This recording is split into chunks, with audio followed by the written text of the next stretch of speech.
Okay, cuties, we're going to finish King Leonard's celebration. Hi, Alessia. Hi ho. Kermit the Frog here. Hi, Leaf. Let's go.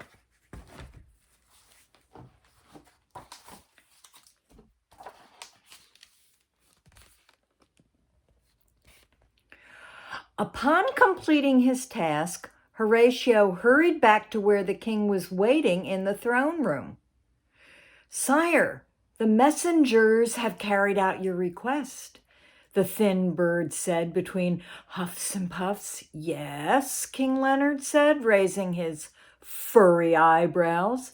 And have they returned with the party goers? Yes, sire, Horatio nodded proudly.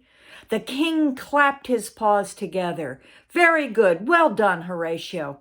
But sire, the bird hesitated, there are still a few empty seats at the banquet table. We can't have that. Is the ice cream ready yet? Almost, sire.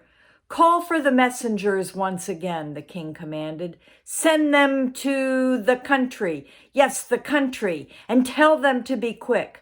Yes, sire, he said with a salute, and then disappeared in a flurry of feathers.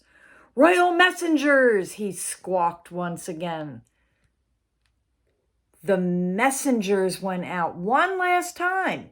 They went to the country, even as far as Pupland and Varmintsville, and invited all the animals they could find. There were horses, cows, roosters, and pigs of all sizes. There were hound dogs, barn cats, a gaggle of geese, and several sheep. There were even 2 stubborn mules and a pushy billy goat. News of the king's celebration made them all quite happy, and they immediately dropped what they were doing to follow the messengers back to the castle.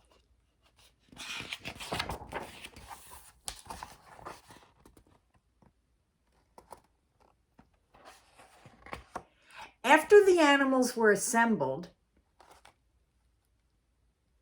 King Leonard entered the banquet hall. He was delighted with what he saw. There, in the midst of the festive banners, colorful balloons, and decorations, were hundreds of smiling faces, eagerly awaiting the start of the celebration. Upon seeing the king, the guests gasped with surprise and wonder. They oohed and ahed at his beautiful golden mane as it flowed out over his shimmering purple robe. They pointed and marveled at the sparkling crown set firmly upon his royal head. He looked even more kingly than any of the animals had imagined. All at once, the crowd grew quiet and bowed before him. Greetings, my new friends, King Leonard called out in a regal-sounding tone. Greetings, your highness, they responded. I welcome you all, the king continued. I'm so glad that you could attend today. It is my hope that you will greatly enjoy this celebration.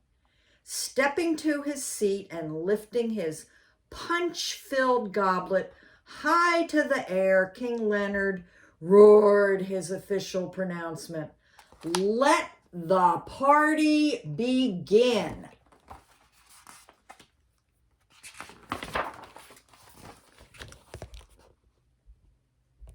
To the animals' surprise, balloons suddenly dropped from the high ceiling.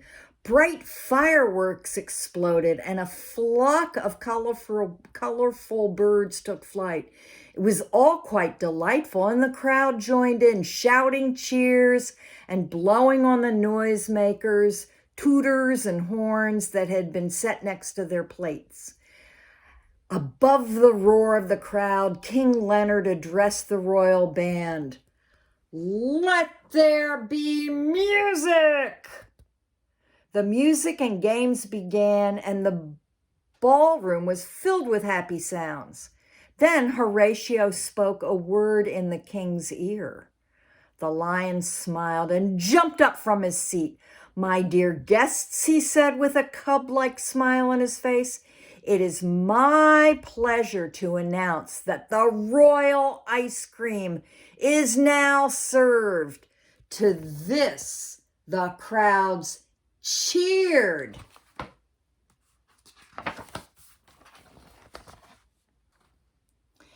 After you've eaten as much as you desire, we will commence with more special games and songs. Again, the animals cheered. And so it was that King Leonard's celebration began. And what a celebration it was. How the king enjoyed being with his new friends. He talked with them, walked with them, shared in their games, and even let them look through his royal telescope. The animal guests had a splendid time with the Lion King. In fact, they enjoyed his company so much that when they were getting tired and the morning was drawing, they did not want to return to their own homes. In the end, King Leonard invited them to stay and live with him in his palace. The animals were overwhelmed by the king's generosity and agreed with joy. So the party extended. Day after day, the king and his animal friends played, sang, and ate ice cream. Day after day, King Leonard's celebration continued. The end. I hope you liked that story. I really liked that story. Good night. Mwah, mwah. I love you.